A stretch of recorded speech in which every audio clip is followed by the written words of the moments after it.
मेरे नबी अकरम सल्लल्लाहु ताला अलैहि वसल्लम ने फरमाया, चार चीजें बदबख्ती की अलामत है।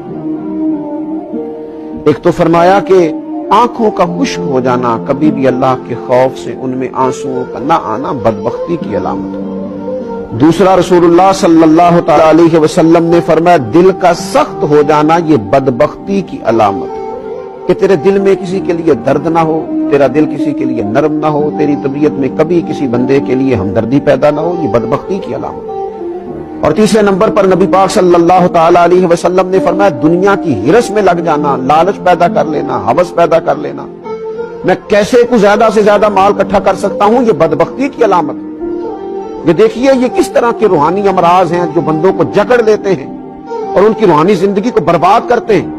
चौथे नंबर पर मेरे नबी पाक सल्लल्लाहु ताला अलैहि वसल्लम ने फरमाया, लंबी उम्मीदें वाबस्ता करना।